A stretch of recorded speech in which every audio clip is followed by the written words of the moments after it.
Humingi ng patawad ang management ng Indiana Pacers sa pag-trade nila ng kanilang pick papuntang Clippers.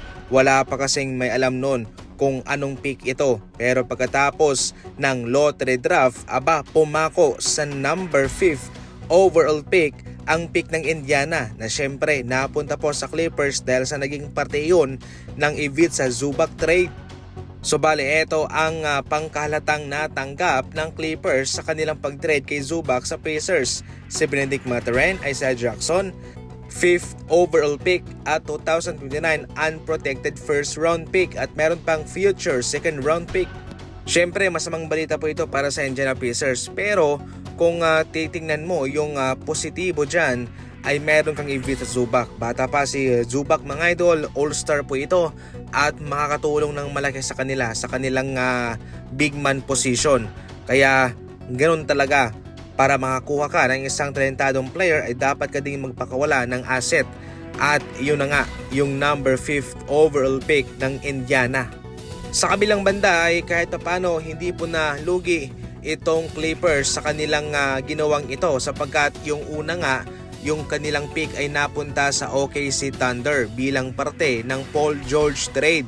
At ngayon naman, mataas yung kanilang nakuha, 5th overall pick. Kahit papano, mga idol, ay mayroon silang mapipiling prospect na aasikaso sa kanilang hinaharap para maging future star player nila.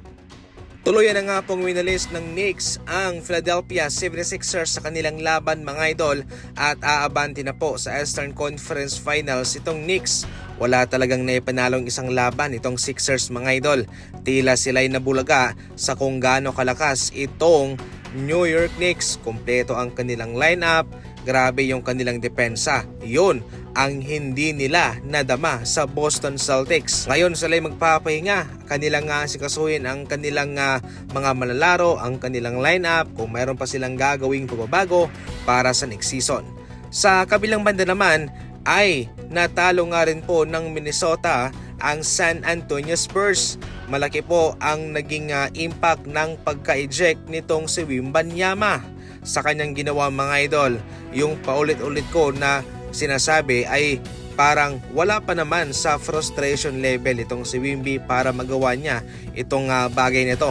Pero nangyari na yan at magiging leksyon na lamang yan para kay Wemby. Diyan niya makikita na sa kanyang ginawa, ito ho'y nag-cost ng pagkatalo para sa kanila at malalagay pa sa delikado ang kanilang kagustuhan na makapunta sa Conference Finals.